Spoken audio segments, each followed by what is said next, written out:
We are coming to you live from $1 Million Studios. Your boys, Chris Speez, a.k.a. Chalky White, and the benchmark of professional wrestling, Mr. Silky Baines. Don't make me the blackboard. Speez and the Benchmark Show on a Monday night, February the 18th, 2019. We thank you so much for being with us here on Periscope and over on the YouTubes. We hope you will subscribe to the program if you haven't done so already. You can subscribe on Periscope or over on YouTube at tinyurl.com/Speez Benchmark. Get to share in the program if you would. OFX fan said the white problem. The white problem. That's right. We got all that stuff going. If you would share the program on Periscope and on Twitter, we always appreciate that. And if you want to support the cause, you can keep those super hearts coming, as Mike Droppo is already doing over on Periscope. Or you can drop us a tip at the tip jar, tinyurl.com/SB tip jar. Because as Silky likes to say, these bills need to get paid. Indeed, they do. And, of course, if you want to get in on the conversation, you can do so on the phone lines. 832-937-4559 is the number to get in. That's 832-93-SILKY. 832-93-SILKY. We are going to be recapping last night's Elimination Chamber and tonight's Monday Night Raw, where apparently the crowd was just not satisfactory to Twitter, man. They were not feeling it. They were very upset about the lack of participation from the crowd. So We'll talk about that. And why do people like the Revival Never Quit Sigs? Because they're fucking amazing. That's why. As evidenced by the fact that they lost their first match after winning the Raw Tag Team title. Yep. So, anyway, what's up to you, Jeffrey Cross? Thank you for the Super Hearts there. And we have assigned mods on the Periscope chat now. So, Bobaruski will enjoy that because, now he won't get banned all the time. And Jeffrey Cross, I believe we assigned you as a moderator. So keep those porn bitches from coming in here and ruining our shit, because we don't want any of that going on. We'll get to that. We will also get to everyone's favorite segment, of course, last night being a pay-per-view. Tonight, we bring you the worst of the worst from wrestling Twitter, all of the bitching and moaning that went on last night about Elimination Chamber in a very special Elimination Chamber edition of Smark Tears. So that is coming up here shortly as well. Hello to you, Jody. And Michael Johnson agrees. The crowd was dead tonight. Were you bothered by the crowd? Twitter was very bothered by the crowd. No. It drove me to actually send out a tweet that said, seriously, like, who gives a fuck about the crowd? Yeah, that's not what I watched the show for. That's kind of the way I looked at it. But you would think that I offended people. I certainly offended people. You tend to have that effect on I people. do. I don't even do it on purpose. Yeah. Sometimes I purposely try to offend like Becky Lynch fans because they're a little ridiculous. But like this, I was just saying, guys, it's just... As opposed to the ridiculous Revival fan, singular, as in you. We need a too sweet for the Revival. We do not need a too sweet for the Revival. That was that. That's what happened. So, as many of you know, I had the good fortune of attending Elimination Chamber last night with the prodigal son, David, and really enjoyed the show. It was one of the more enjoyable pay-per-view shows that I've seen in a while, and I don't know how much that had to do with me being there. How did you feel about it watching it on TV? I thought it was pretty good. I mean, it was all right. I mean, it wasn't the best, but, I mean, it didn't suck either. So, both the chamber matches, in my opinion, were kind of, bleh, until the ending. Like, the ending is where it got real good, where, because I was watching, especially during the WWE Championship match, like, I don't think I've been that emotionally invested in a match in a long time that I wasn't involved in. Beautifully done. It was beautifully done. So it was great. I thought that how they played it, and I mean, some of the matches like could have done without the Baron Corbin match. I think I texted you, I was like, Baron Corbin's going, I'm going to have a smoke break. Text me when that match is over. Yeah, that was the McMiz match for us. We went and got snacks. Which the McMiz match was actually not bad. It was not that bad. We did get back for the finish, so it was a really good match. So, but the Corbin, by hands down, in my opinion, Corbin and Strowman was just the worst of the worst. And then you had all the run-ins and everything else. Yeah, it was a bit ridiculous. It was pretty bad. So we'll talk about all of those. Hello to you, Brooke, over on the YouTubes there, and Houston is lit, Silky. Says Alistair Fiend. Yeah, it was lit last night. Now, and thank you, Alistair Fiend. Tonight was in the Cajun Dome. So yeah, which I'd never heard of the Cajun Dome until it's here tonight. Baton Rouge, right? I guess. I don't know. Cajuns are not fiery wrestling fans, apparently. Apparently. So let's get into crowd sucked, says JPQ. So okay, nobody likes the crowd there, and they like the Ricochet shirt. Ricochet got his debut on Monday Night Raw tonight, as did several other NXT superstars. We'll talk about those as well. But let's Wasn't it just 2 others? This didn't include Aleister Black. Okay, 3. And That's then you not had DIY. several. Well, That's 2 would be a couple, so 3 would be several, would it not? No, 3 would be a few. Okay, so what's the crossover line from a few to several? Like 5. 5? That's just the arbitrary shit that you're coming up with. What the fuck are you talking about? That's just it makes no sense whatsoever. Spec on. It's exactly. That's your go-to for everything. That is. Louisiana Lafayette DX is apparently where it was, according to Mike Drop there. So, yeah, folks just they weren't feeling it. But let's start with Elimination Chamber last night, and let's start with that men's Elimination Chamber match. A lot of folks were very disappointed, and some of them were downright pissy about the fact that Kofi Kingston did not win the WWE Championship. And here's the argument that I read, and I want to get your take on it here. The argument was WWE squandered yet another opportunity to make a huge superstar out of Kofi Kingston by putting the WWE Championship on him last night. What do you think about that take? Completely fucking stupid. I mean, I thought I was the only one, so I'm glad that I'm not. He's still a star. Now, I think that the way they did it could have been worked on, in my opinion, to get Daniel, because basically this was just to get Daniel Bryan even more heel heat. That's what this match was. When they struck gold and they had Kofi had that groundswell of support after the performance on SmackDown, that's when I already knew that it was going to be Kofi and Daniel Bryan as the last 2. You had to know that. Yeah. So, and the way they did it was beautiful. Like, they built it up, and then, like, when he hit that Trouble in Paradise, I thought it was over. So I was up out of my seat on that point.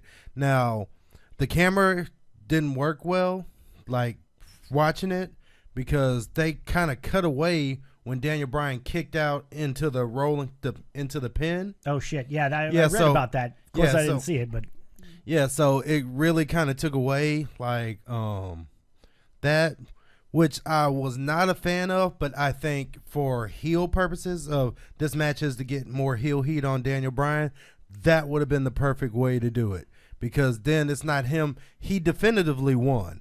He hit the flying knee. Yep.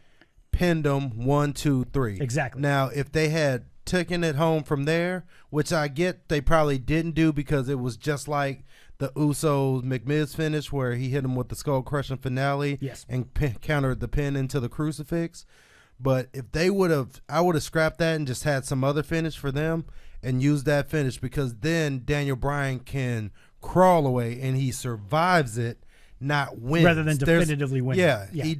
And rather than him win it, he survives it. And I think that would have got the crowd to hate him even more, because it was almost viewed as a lucky, like, it only takes 3 seconds. Or cheat to win, which, of course, we don't see heels cheating to win very often anymore. And you can't really cheat to win in Elimination That's Chamber. That's true. Because it's going to be kind of difficult. So and even if Rowan got in. I was going to say, they kicked Rowan to the curb from the very beginning. I don't know if that made it on the telecast, but they wouldn't let him down by the ring. Yeah, no, that made it on the show.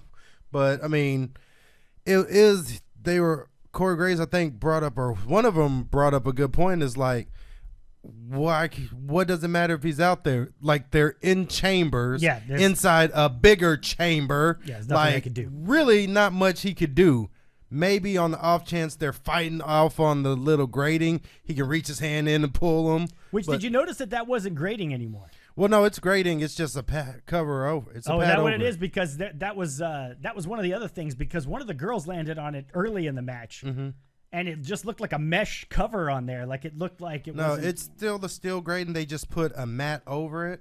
Gotcha. Just because they're more focusing right now. And at first I was kind of pissed off about it, because that was one of the cooler things about it. More hardcore, yeah. But then, yes, I do realize when they talk about wrestler's safety. Exactly right. Yeah, and we're getting too close to WrestleMania. Yeah, we're getting too close to WrestleMania, and last thing you need is Daniel Bryan taking a bump on there and herniating a disc that takes him out. Exactly. You know what I mean? You want to address JPQ's comment, Patriots gear, Orioles hat, Silky is all over the place. I know why you're wearing the Orioles hat. Go ahead and tell him. Because it matches the shirt. Exactly. It's ghetto protocol. Yeah, JPQ, I mean, you got to have the gray hat matching the gray shirt. Now, and you got the orange in there with the orange. Come on, man. I do have Orioles jersey though, but it's Cal Ripken, so okay. And you gotta give respect to Cal Ripken Jr. You're way over here on the screen today, man. Huh? Do I smell or something? You're chilling way over there. Come on in and join the program. Join the program there. So yeah. So let's see. What do we got here? Kofi versus Bryan at Mania, the pinnacle. Like Bryan winning at Mania 30. I'm so excited for Kofi, says NoFX fan. Well, you will be disappointed. You're going to be very disappointed, I'm afraid, sir. Very. Poor very, Kevin very Dunn talking about his buck teeth hitting the wrong camera angle again. Why did we have to wait for another wrestler to get hurt to have Kofi get a shot? He deserves a shot. Well, he's part of a fucking tag team, part of the though. Tag team. So, I mean, that's kind of the thing. When you're in a tag team, you don't, even if you're good, you don't get very many single shots. I mean, he got this shot because of the fact that probably because of his tenure. Yeah. And that how long he's been there. And, I mean, he's been in, let's not act like this is his first ever fucking crack at the WWE Championship. No, he's been around for a long time. He's been in a couple for the WWE Championship. He's been in a couple Elimination Chambers, I think, for the World Heavyweight Championship. Yeah. So. And that's why a lot of people felt like, okay, this should be Kofi's turn to win. Yeah, it was somewhat, I don't want to say lucky, but it was fortunate for him to be in there. But let's face it, the reason a guy like Kofi gets put in there is because you don't scare the shit out of some kid that's been on the main roster for 6 months who you come to him 3 days before the show and say, hey, man, we need you to go in there in Elimination Chamber. No, you pick a guy like Kofi Kingston who's been there for fucking ever and can waltz right in and kick ass. And that's exactly what he did. It was awesome.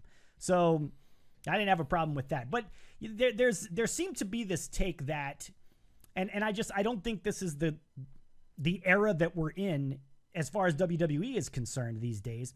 There seems to be this take out there that Kofi could have been launched into the stratosphere by winning the WWE Championship. And I just don't think that winning the WWE Championship is what it used to be. And I'll give you a prime example. Fucking Jinder Mahal. Jinder Mahal was he got no, but look, he got his push and whatever. But let's face it, Jinder Mahal didn't become a household name because he won the WWE Championship, just as Kofi Kingston, I don't think, and correct me if I'm wrong, I don't think Kofi Kingston necessarily becomes a household name by winning the WWE Championship. I think it would have been great. I totally agree with that, and I would have had zero problems if Kofi won. I was rooting for him to win. But the idea that WWE somehow missed out on this opportunity by not putting the belt on him, I don't know. I don't know. It's all subjective to what's going on after. So yes and no, I agree. Yes, and I agree and disagree with you because yes, them winning the WWE Championship, anyone winning the WWE Championship does not necessarily make you a household name. It's really what you do after, which is again stuff that the wrestlers have no control over. They get a script and say, go out here and do this. That's right. So Jinder, though, it puts him up there as, I wouldn't say one of the greats, but it validates his career for sure, that he is a former WWE champion, and that's a lot of hard work that goes, and that's on some level, you have something that, whether it was his look, whether it was he had something there that the WWE needed. That's exactly right. To tap into. And you're never going to take that away from him. And I totally agree with you there. So I don't really like when they say, oh, because they were trying to go to India or something like that, that's why he got it. I mean, they've been there and, they've been to China. We don't see a Chinese WWE championship. Not yet. They've been to Japan. You don't see a Japanese guy. You didn't see Shinsuke Nakamura winning it. You sure as shit didn't, despite his many fucking opportunities. Yeah, so, I mean, it's one of those things that no one knows what the WWE is looking for, honestly.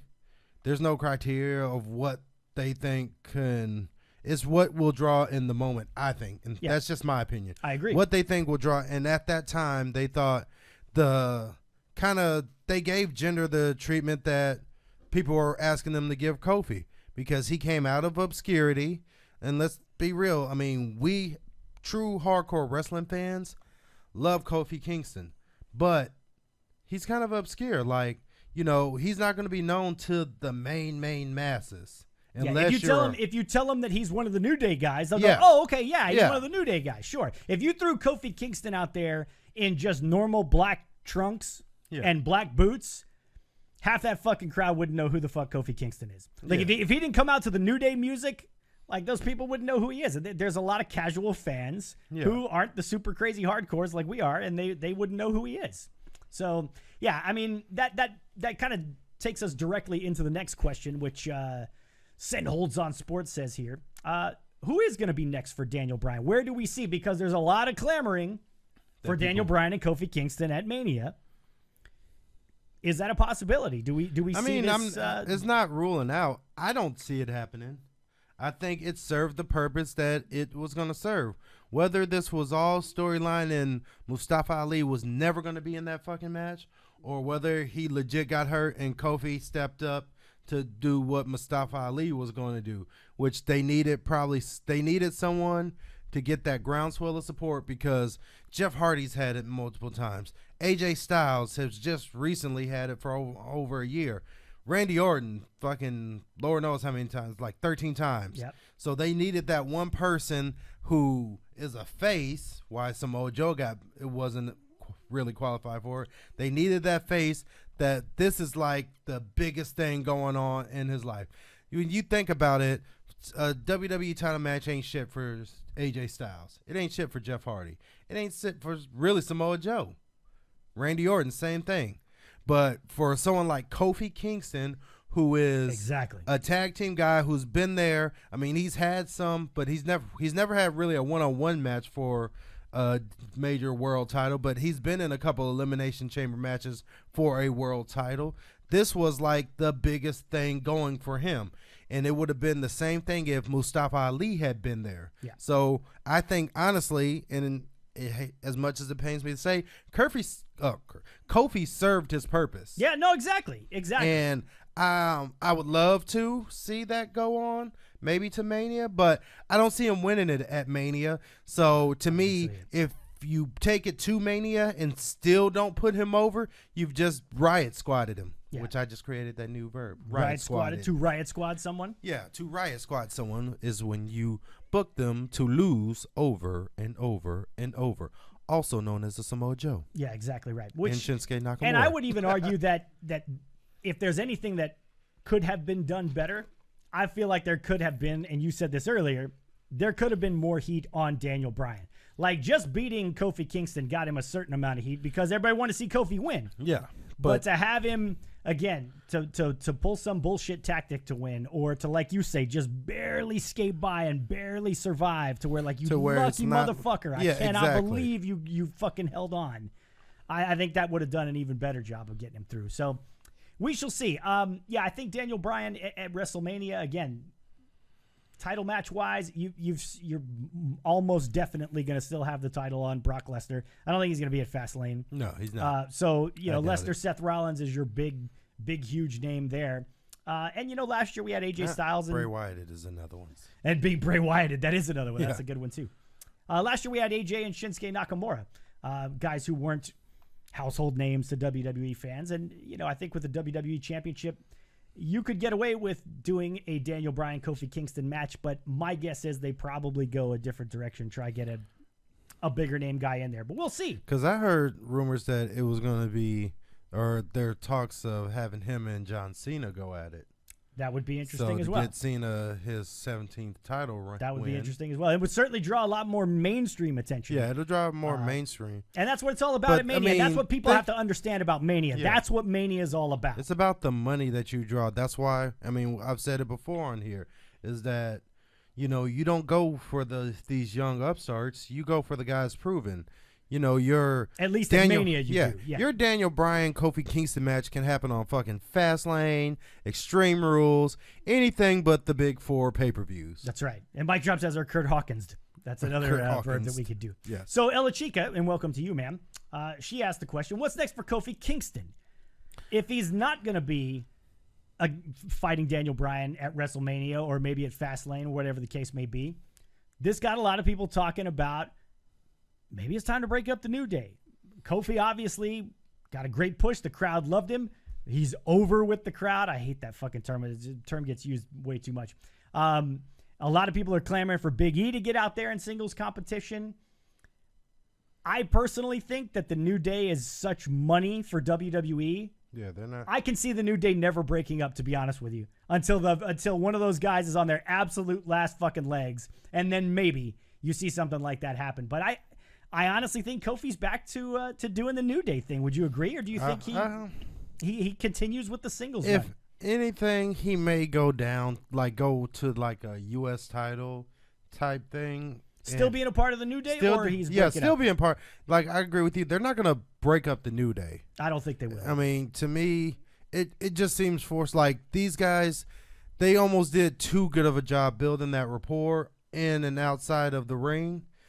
You see them doing those ride-alongs on the WWE Network. Yeah, these guys really are good friends like that. So thank you, Ella Chica, for the super hearts, and get the tables as well. We appreciate it. Thank you.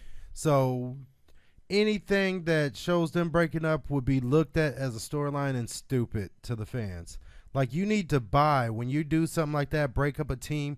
You need to have some reason to buy that this is happening. Yeah. Whether it be when Dean Ambrose turned on Seth Rollins. That was a prime example of a good turn because of the fact that, you could buy Dean Ambrose having some kind of issue with Seth, even if it was, which I don't think they really ever fleshed it out where this is the reason, but we'll just, for argument's sake, say it's because Seth turned on him 4 fucking years ago. Yeah. But there's still a reason. There'd be no reason for Kofi to, because New Day has always been that type of support. So if Kofi just says, hey, I'm still representing the New Day, but I want to, instead of being tag team, I want to go out on my own. I want to get that WWE championship. Yeah. I don't see that being a reason for them to turn on him. Yeah, I don't think so either. And Juanito says it. Welcome to you, Juanito. That's what's holding the New Day together, money. 3 of them are ready and should be in singles. We can argue about whether they should be in singles. They certainly could be. I mean, I think they should, honestly, because what can they do that they haven't done in tag team? This is true. And I mean, unless you're going to try to unify, or even not unify, just have them hold both titles. Yeah.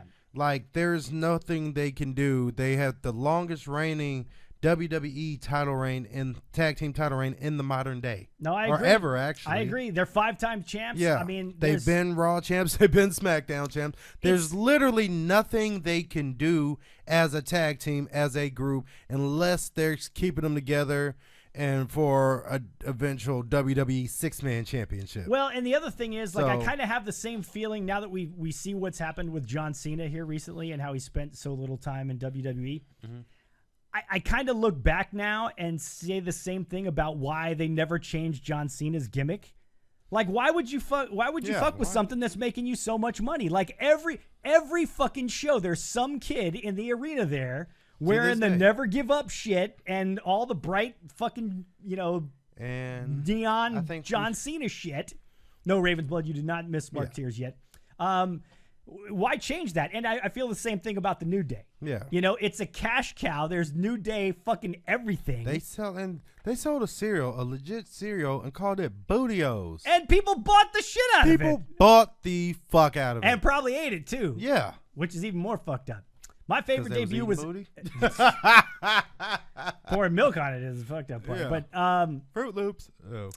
My favorite debut was Aleister Black, says Nikki. Yeah, we've got some I like the Ricochet. I think had the most impact of his debut. He was a lot of fun. DIY was a lot of fun. I know it's kind of hard to come in and beat the tag. Yeah, tag that's champs, the only thing. That's pretty good. But I mean, everybody beats the fucking Revival, that's so that true. knocks it down. Big of a fucking deal.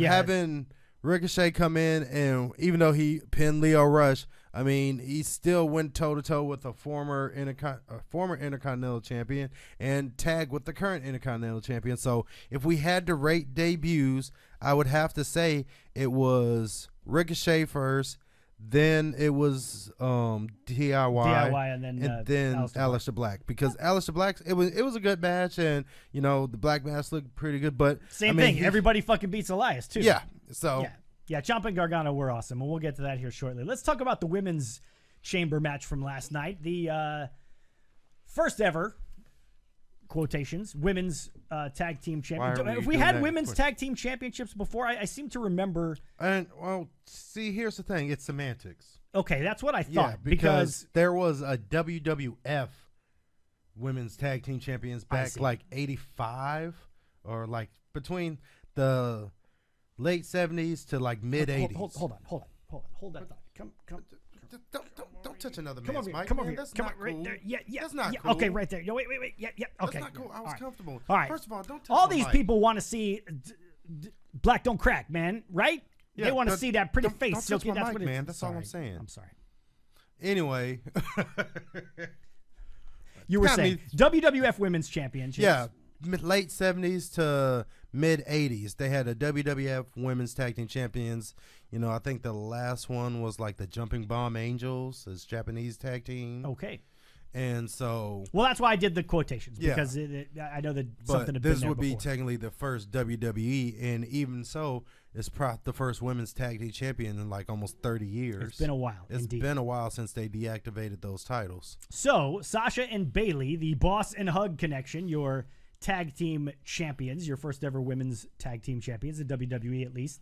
Again, I was lucky enough to be there last night. Crowd went apeshit. Yeah, everybody wanted Sasha and Bayley to win those titles, except there seemed to be, and I need to ask you guys, because there was some kind of, when Dasha Fuentes that went, or Charlie Caruso that went in for the interview after the fact, and there was some kind of chant going on, or maybe like a section of fans that was booing the fact that they won. Like there was some kind of weird thing like that. It really did sound like there was booing, because I remember listening like, are they booing? And then you start hearing more cheers and more cheers. Yeah, like eventually everybody drowned out the people who were, starting the shit or whatever. It's just fucking people who weren't happy because, they wanted the Riot Squad, or they wanted some team that was not going to do it. Or the Iconics. There was a big push for the Iconics all of a sudden. A lot of people wanted to see them. I did like that, like how they eliminated Carmella. That was very good. That was a nice pin. Now, Brooke didn't like the predictability of it, and that was going to be my question to you guys. Do you feel like, because again, it's sort of like money. It's sort of like what we said with the Rumble. It's money. Seth was kind of your pick to win. Becky was kind of your pick to win. Sasha and Bayley are kind of your picks to win. But yeah, like you said, I mean, it's money for their. I mean, they sell probably the most merchandise of the women. Next to probably, I don't know if Ronda sells as much as them. Ronda probably sells a good chunk. Yeah, she probably sells a good chunk. And the only reason I say they probably sell more is they've been there longer. Yeah, it could be. We heard them booing, then You Deserve It took over. Yeah, no effects. There were certainly, again, the overwhelming majority of that crowd was very pro Sasha and Bayley. Yes. I didn't have a problem at all with them taking it. I thought the way that you said this earlier, I thought both chamber matches early on were kind of plodding along a little bit, but when you got down to the final two in the men's match and in the women's tag team match, shit, you had me believing that either one of them could win. Either one, and Mandy Rose and Sonya Deville, they were close. They were close. I really did like it, and I wouldn't have been mad if they won, because especially when I think she pulled Bayley off, or one of them off the top of the chamber, and then threw the other one in, and Mandy hit her with her finish. Hit the finisher, and I was like, "That's it, man. That was it." Yeah, I thought that was it. It was a very entertaining match, though, and like I said, if you want somebody to sort of carry the flag in terms of women's tag team, Sasha and Bayley are great for that, man. Yeah. I mean, they're just great. And a lot of people are saying, because they're going for the inevitability of the 4 horsewomen WrestleMania moment, to where, but it's obviously not going to happen now, since because the initial thought, or at least I thought and read, was that you have the Becky, who has the match with Ronda, right? And then you put Charlotte against Asuka, have her beat Asuka again, and have Mania end with like Charlotte coming out, have Ronda or Becky, who just toppled Ronda. Then you have Bayley and Sasha come out, all 4 of them running. Because let's be real, I don't think it's overstating it that without Becky, Charlotte, Sasha, and Bayley, this women's revolution or evolution or whatever the fuck you want to call it would be dead in the water. No, it'd be totally dead. It'd be absolutely. They were the only ones back in putting NXT. up. Yeah, they were the ones putting up matches that not to make people see because people knew women can wrestle. They just never were presented women that wrestle. Exactly. So, but they were the ones that were initially tagged with this women's revolution, or so without them, there would really, honestly, I don't think it'd be as far. They Totally wouldn't have gotten. I don't think they would have gotten the Hell in a Cell. No, and I don't think that's really understating the fact or overstating their worth to the division. Yeah. Well, and DX says I thought Paige and Emma started it. When we say started it, I'm talking about when it really gained steam and people really started to stand up and take notice. That happened when they started main eventing NXT events. When, again, I go back to the Sasha and Bayley match at TakeOver Brooklyn, where Bayley finally won, and everybody and their fucking mother stood up and took notice of that match because that was awesome. That was absolutely spectacular. And so that group sort of ushered that all in. And again, it was Sasha and Charlotte in the first Hell in a Cell match, and, it just seemed like that crew was always involved with a lot of the firsts that went on. I wonder if we get some more debuts tomorrow, says Nikki. Yeah, I'm sure we will. Can we see Boss Hug Connection versus the Sky Pirates at Mania? Now, we did hear that the women's tag titles will be defended across all 3 brands, which we were kind of speculating. So that will be good. I thought it was just Raw and SmackDown. I think they're going to defend it on NXT as well. Maybe I misunderstood that. Yeah, I think you misunderstood that. Okay, well, maybe we could get them versus the Sky Pirates. Maybe they'll be up there. And maybe the Sky Pirates debut on SmackDown tomorrow. Could be. But I don't see, if anything, you don't get that match at Mania. Honestly, I think it's going to be them against Nia and it's either Nia and Tamina? Yeah, Nia and Tamina or Mandy and Sonya. Those are the only 2 matches that you can have at Mania. I think, for the women's tag. Yeah, because there's not a lot of time to build up anything new. Yeah. So you got to have somebody existing that's already there. Do you guys think Jeff Jarrett booked this pay-per-view? It was great. A lot of the matches ended with sense. I don't know. I got to be honest with you, NoFX. I don't pay attention to who books these shows because I don't give a shit. Because they're just as likely to book a turd as they are to book something that's really great. Because, they did book, the Braun Strowman and Baron Corbin. Yeah, exactly. Tonight, Boss said it will be all 3 brands. So, okay then. We'll see. Oh, okay. I wonder if we get some more debut. Jessamine Duke and Marina Shafir are not ready. No, they're definitely not. I think they were thinking I was saying like a 4 horsewomen showdown. No, I was just talking about the wrestling 4 horsewomen. Yeah, exactly. All right, well, let's get back to Elimination Chamber here in just a moment. But first, last night, of course, we had a WWE pay-per-view, Elimination Chamber, and as we are wont to do here on the program, we went through and we found the worst of the worst, some of Twitter's biggest crybabies, and we present them here to you folks on the program, one of our favorite segments and yours as well, a very special Elimination Chamber version or episode of Smark Tears, everybody. Here we go. Elimination Chamber, Smark Tears. Silky, you're up first. Here we go, sir. All right. Can I get a Sasha Banks 4-finger ring that reads legit board at WWE Shop? This pay-per-view sucks. That's, pretty much the generic, everybody hates, somebody's always going to complain about the pay-per-view. Sam Roberts is being a real penis tonight. I didn't hear Sam Roberts. Was he being a turd on the pre-show? He was being so fucking argumentative, with the bar. The bar was on the pre-show.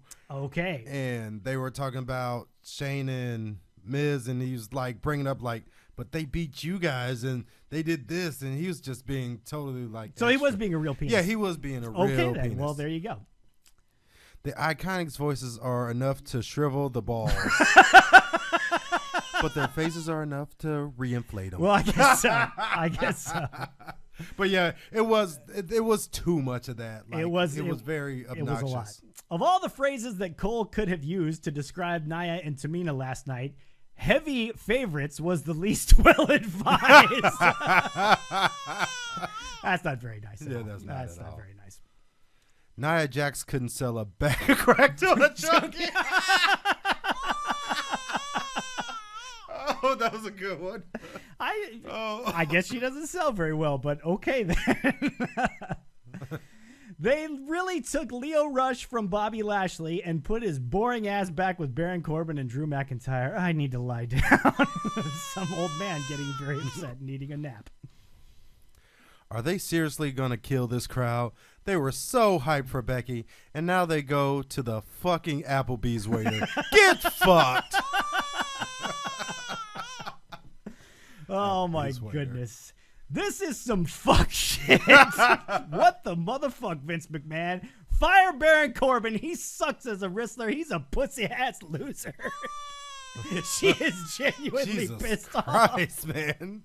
This is some fuck shit. That's a new one. I haven't heard that one before. Bobby and Leo lost a 2-on-1 handicap match and then broke up after. All during Black History Month. Sheesh.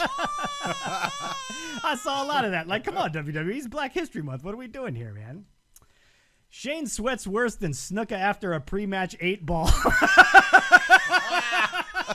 Oh, that's so fucked up. R.I.P. Snuka. Yeah, that's not very nice either.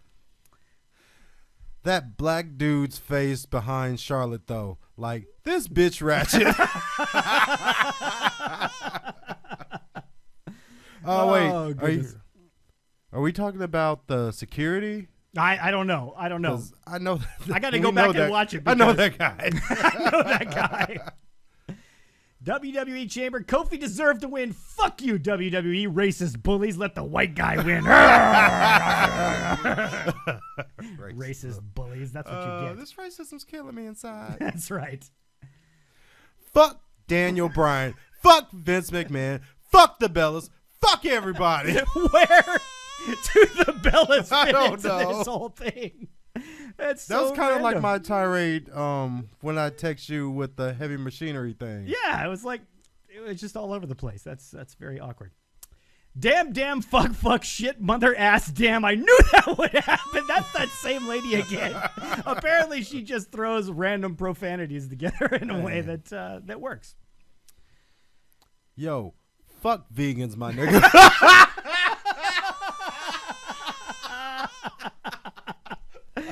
And finally, holy shit, in case I wasn't ready to drill a hole in my head and feel the sweet embrace of death, here comes Lacey Evans. There you have it, folks. The Elimination Chamber episode of Smark Tears here on the Speez and the Benchmark Show. Oh, God. Oh, my goodness gracious.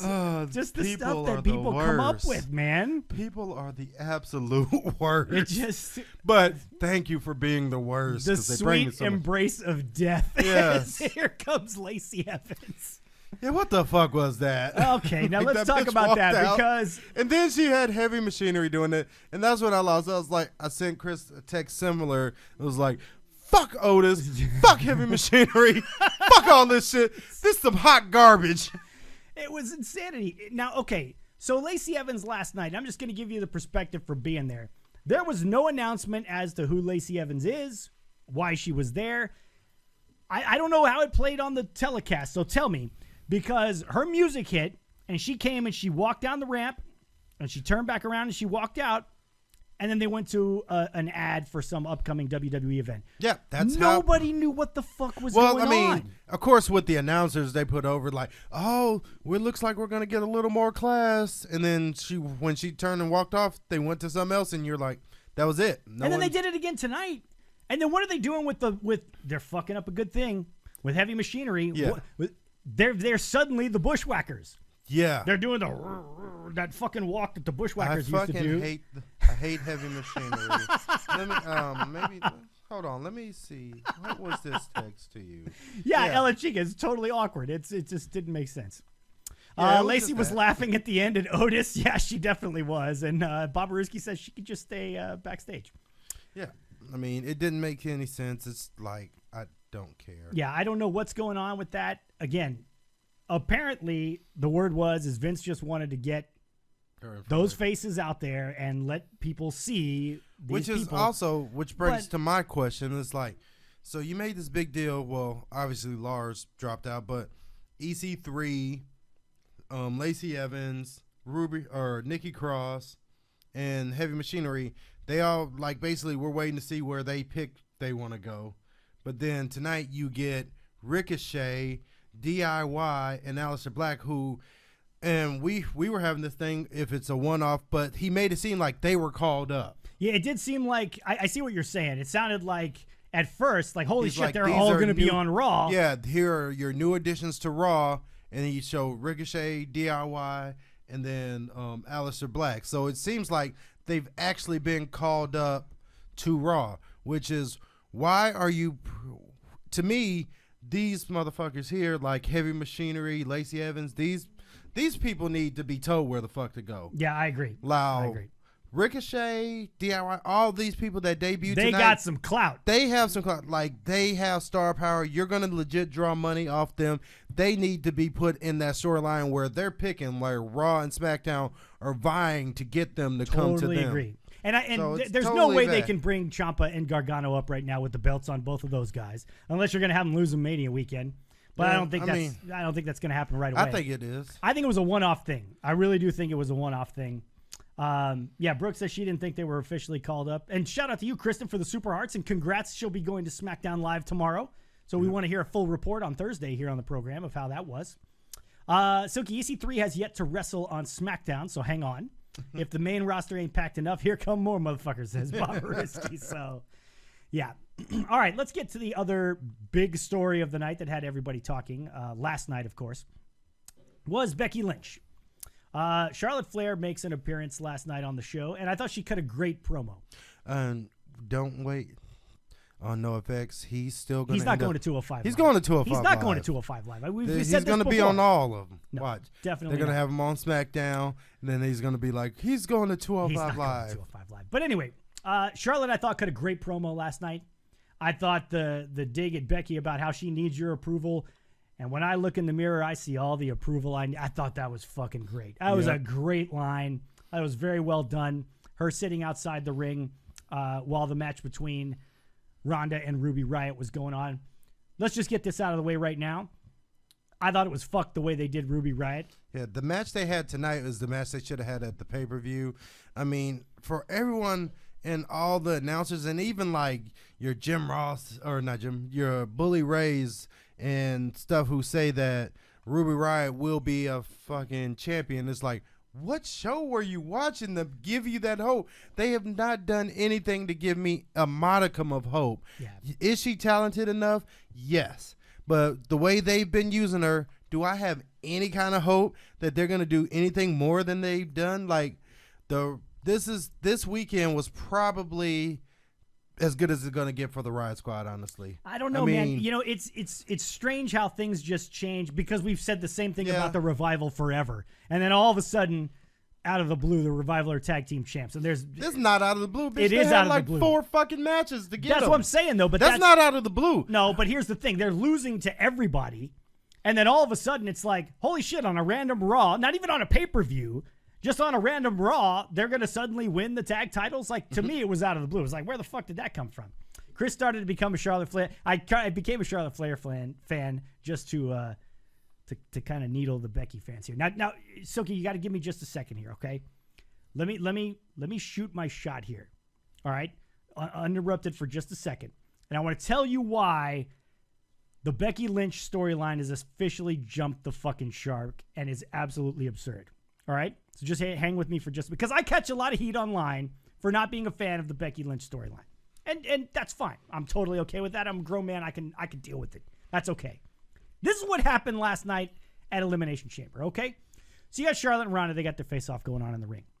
Here comes Becky Lynch, hobbling from the far end of the stadium. Not down the ramp, but from the far end of the stadium. Now, number one, she's suspended. So she's not supposed to be there. How the fuck does security not fucking get in front of a hobbled, crippled woman hopping along on crutches from the far side of the stadium, before she gets into the ring. So you gotta just say fuck it to that. Just forget logic, throw logic out the window. The whole suspension storyline just took a big shit right then and there because it's completely absurd. So that's one of my issues.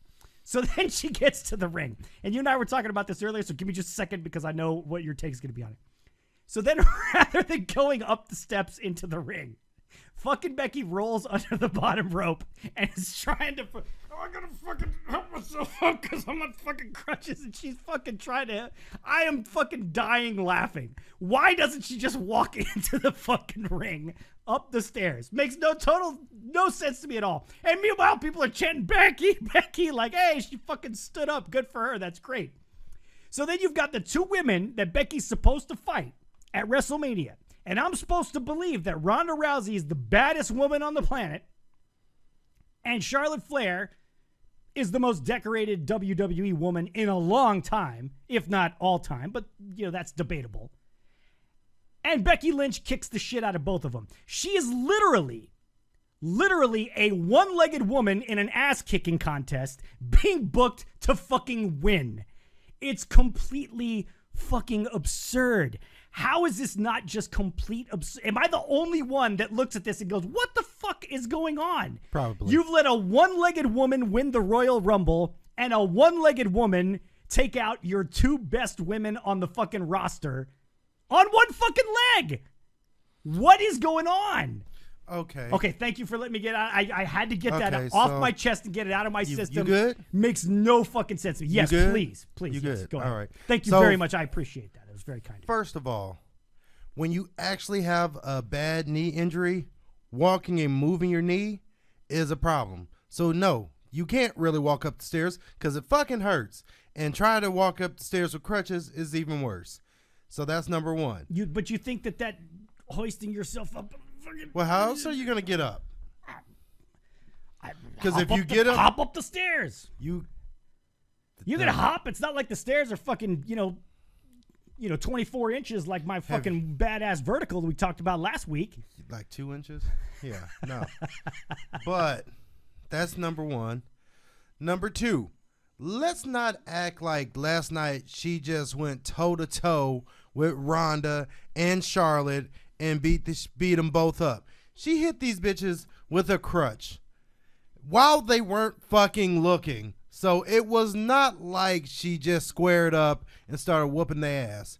She used a weapon while they weren't looking and repeatedly. And like we talked about, if you guys want us to film it, yeah, because here was my question: why the fuck don't Charlotte and Ronda just run to the other side of the fucking ring? She can't come after you. She's on one fucking leg. You just gonna stand there and let her fucking hit you with the crutch.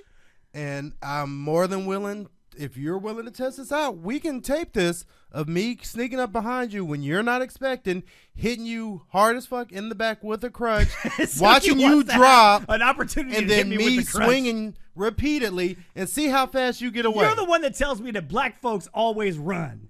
No. It's the run instinct with black folks. You're telling me that if you got hit blindsided, your first fucking instinct isn't to just run.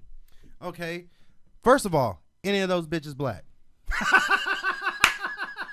I ain't seen, except for the guy with the flat top, the security. I ain't seen nah black person in that ring. Okay, that's a fair point. That's a fair point. So they had white survival skills. So which is duck and cover. Yeah. At one point, it did get. I liked what happened. At one point, though, it did get maybe too much when you can tell it's not storyline selling and it's literally you're just trying to protect yourself. Ronda put the fucking crutch up, the crutch up as like a block to the crutch because she was just getting pummeled with it. Oh man, she got her head busted open and the whole nine. Man. Yeah, so let's go with that. On the Royal Rumble thing, she came in at it's not like she was number one. She came in technically 31, but we'll say 30, or I guess her official. She was like 27 or so, 28. But by the time she actually got in, it was after the 30th person had already gotten the ring. So it was really only like 3 or 4 women in there. That's true. And really, she didn't fuck her knee up until it was down to her and Charlotte. Exactly. So, yeah. But she's basically, I mean, it just. And then, it's just getting, is it not getting silly though? No, It's just fucking silly, if man. if you stop just looking past your hatred, or not hatred, your disdain for the whole character and stuff like that, you would see that none of the stuff they did not make sense. I mean, yes, she's on one leg. The only thing, but this is the only thing you can use wrestling logic to explain it away, is how she kept showing up even though she's been suspended. That's wrestling logic. You know, it happens. But everything else, I thought they did a tremendous job of putting her over, but not sacrificing. Ronda and Charlotte didn't look like punks. I thought they looked like punks. Maybe that's just me. I mean, because of the fact again, that they were one-legged blindsided woman and an ass-kicking contest. Come on, dude. It's the fucking joke that everybody tells. Like, you about as useless. But if as I hit you, like if someone man. comes up behind you with a weapon and hits you, you're gonna go down, right? Oh, pretty much. And if they did you see how you were there? You saw how Becky roll. was swinging. No, You saw how she was swinging. I don't know. It didn't When work you get for me, hit man. a couple of times, all it takes is a couple of times, and your immediate thing is not to run; it's to cover up. No, it's just, That's human nature. I guarantee you. To me, it's getting silly. If I was to come up right now and hit you with something, a bat or whatever, in the back, after that second hit, you're not thinking about running because you're in a lot of pain. You're thinking about, I need to try to cover up because you're in a lot of pain. So, and the other thing is, it's, and I see what you're saying. I totally get what you're saying. Another thing is the idea. No, it's not that you're right. It is that the I'm idea right. that Charlotte and Ronda have no fucking idea that Becky might swing a fucking crutch at him, and they're just completely taken off guard by it. Ronda, I'll give you that. Ronda, because that was like, you could smell that setup. Yeah. But like what Charlotte did, she actually misdirection. She threw the crutch at her because people generally, when you throw something at them, their first instinct is to try to catch it. And so she did it. She wasn't throwing it at her like to hit her. She threw it because she knew she would commit both her hands to catching. And when you have both your hands committed to doing something, you can't use them for blocking. So then she hit her. And boy, she waylaid on her. She did. So that she did. Again, it makes sense. Okay. Now the Ronda thing, it doesn't make a lot of sense, but that's okay. Ronda thing, you might have to use wrestling logic, like to not see that. Wrestling logic's become kind of a word in our own lexicon here. You know, I just got to use wrestling logic there. Yeah. Let's get some of these comments. Becky Lynch beat the hell out of Ronda and Charlotte. The cuts and bruises were crazy for sure. Ruby deserved better. Yeah, I totally agree with you there. It took forever for security to come out, Kristen. I'm with you. Bob Ruski says security ain't fucking with the man. Yeah. WWE security sucks all the ass. What's up to you, Steve Weisers? Jody says WWE trying to make Becky the second coming of Steve Austin is totally ridiculous. I agree, Jody, but I'm in the minority. You and me both. I mean, I don't think they're trying. Well, with this latest thing, yeah, they kind of. Her walking out in handcuffs with a big smile. I mean, it's she wasn't. I don't think she was actually, because it was security. Security don't have fucking handcuffs. I think that was just her statement, like she was walking like. Maybe so. Maybe so. Speez got that white boy vert. Yeah, you know it. Yeah. What's your blood pressure? I can't help it. My face gets red when I get fired up about things. Speez, you ever fracture a bone? It's a motherfucker to walk. Exactly. One of those quick camera cuts would have helped Becky during her entrance. I totally agree. Why are we bringing race into this? We talk about this all the time. Suki's got to talk about it's the running thing with black folks, man. That's what it is. I mean, Bianca Belair would have ran. That's exactly right. Exactly. Michael Berry knows what's up. Boom. That's exactly right. What Bianca would have done is when she hit the first pitch, she would have took off or she would have swung. It was fight or flight at that moment. And if she's got a weapon, most likely she's like, fuck this shit, I'm out. That's then right. leave. That's exactly right. So let's get back here. Becky's going to beat the hell out of Ric Flair next week unless they lift the suspension. Yeah, you got to believe that that's going to come. Chris, there's been much more silly things in WWE in the past. Well, you're totally right. And I've called those out for being silly. So I'm going to call this one out for being silly because it's silly. Ronda looked like a punk, said Michael Berry. I thought. I don't think she did. I mean, she looked stupid. But, I mean, if you saw the ass whooping she took with that crutch. She did take an ass. And I was telling Silky about this. I don't know if you guys saw this on the broadcast. But when they hit one of those shots, you heard this big popping noise, and the cover that sits on the top of the crutch fucking shot all the way up into the chamber above the ring. I mean, that thing went 50 feet in the air easy. She was waylaying on him with that fucking crutch, man. She was killing him. We just need flaming tables, says Michael Berry Sr. That sounded like a shoot beating. It felt like it lasted too long. Yeah, Charlotte was dropping a few F-bombs because we were close enough to where she hear it. I mean, fucking hell. She was getting the business. Because I think at some point when I was watching, you could hear like they started bleeping something. Yeah. I blame Houston security, says No Effects fan. She wasn't in handcuffs. Okay, that's fine. I'm getting bored with the Becky storyline. Why would they continue this? Who makes the decisions? Well, gotta figure it's a Vince guy. Yeah. The security in Houston were indie guys from Booker T's promotion. Yep. Yeah, that's probably right. Becky will use the Stone Cold Stunner at WrestleMania 35, and my head will explode, and people will enjoy it. Speez, were you laughing your balls off in the crowd? I absolutely was. When she was trying, I swear to God, it looked like something from a Farrelly Brothers comedy or something like that. When she was trying to hoist herself up in the ring, I mean, it was cracking me up. I don't know why I found it so hilarious, but I did. But hey, like I said, folks seem to like it. The Houston crowd was on fire for Becky Lynch, no doubt about that. And we'll see what they do going forward as far as this suspension and so on. So I think we covered most of the main points. Obviously, Finn Balor winning the Intercontinental Championship. You know, Bobby Lashley, I wouldn't have had a problem with him holding on to it longer. Thankfully, it looks like Lashley and Lio Rush are going to actually stick together, which is good because I think that's best for both of them. I think they both do a great job. And then we had the Corbin-Strowman match, which was an absolute mess. Well, the match from tonight, it wasn't bad. Well, I'm talking about last night on the pay-per-view, trying to make sure we didn't miss anything on the pay-per-view. But, I think we covered everything there. And tonight, look, the top guys take a loss in their first title defense. Is really it wasn't really a title defense, but no surprise there. They get beat by everybody. Yeah. We talked about the NXT guys coming in, and it looks like they're doing a good job, I feel like anyway, of building up this Brock Lesnar-Seth Rollins match. Not that it really needs it, in my opinion. I mean, I think those guys are going to tear the house down. Well, I mean, you have to know that, but, I mean, you've got to get fans to want to see this. Agreed. Oh, yeah. Usos winning the tag titles, which was touched on very briefly. I say, it was a really good match. Only thing, like I say, I didn't agree with the finish was that finish was a counter out of Miz's finisher, which then makes Miz's finisher look weaker. And there's a lot of talk on, isn't it funny that all the guys that are rumored to be leaving WWE for AEW are all of a sudden winning titles? Like the Usos and Finn Balor and the Revival and so on and so forth. And I'm thinking, okay, with the Usos... the Usos aren't going to fucking AEW. First of all, they're not leaving, number one. And number two... I believe the Revival would leave. I said it here on the show last week. This is the perfect opportunity for for Shane and Miz to lose the belts and start getting them arguing with each other to build towards their match at WrestleMania because that's where we're heading. So that's not a big surprise there at all. I don't care about Braun Strowman. Put him through all of the tables. Yeah, it's all of the tables. At least the last kicker's keeping true to her name, unlike the lone wolf needing help. That's true. That's a good point.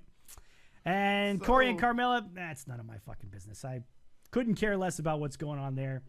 I'm sad to see that they have kids, and unfortunately all those kids' friends now are going to know that there's weird shit going on, and it's just going to be awkward. So I try to stay out of that kind of mess. It was story time with Paul Heyman tonight. Oh, how lovely was that? So, yeah, not a bad episode of Raw, not a great episode, but it was nice to see some fresh faces, some fresh matches. I enjoyed the hell out of the tag team match, even though my boys didn't come out on top. And finally got Ruby Riott, a decent match. That was nice, but again, like you said, Riot Squad not... They got Riot Squadded. Yes, the definitely. Riot Squad got Riot Squadded. Don't forget Sasha asking the top guys to take her with them wherever they go. Well, if that's the case, they definitely ain't fucking leaving because I don't think Sasha Banks is going anywhere for sure. So, with that, folks, we thank you very much for being with us here on the program. We thank you for all of the Super Hearts. You want to shout out all of our Super Heart givers here tonight on the program, Sogi? Kristen. Ella Chica. Alistair Fiend. Mike Drop. Get the Tables, Jeff Cross, and Black Diesel. Black Diesel, again, we appreciate all you guys being here. And again, folks, if you haven't subscribed to the program, please do so. Whether you're on Periscope at Speez Benchmark or on the YouTubes, tinyurl.com/Speez Benchmark. So, anything else to get out there before we say goodnight? February 23rd. Oh, hold on. No effects. Who did Black and Rick? Aleister Black faced Elias. Came out with a win. and Ricochet tag with Finn Balor. To face Bobby Lashley and Leo Rush. And they came out with the win. And they came so out all with the NXT call-ups were victorious tonight. So yeah, they all came out with wins. But you were going to pimp the DZW show. Yeah, DZW this Saturday at the Katie Elks Lodge starts at 6 p.m. It's me versus T-Ray and Falls Count Anywhere, Anything Goes match. Should be painful, but should be fun. Indeed. At DZ Wrestling on Twitter, DZW Inc. on Facebook.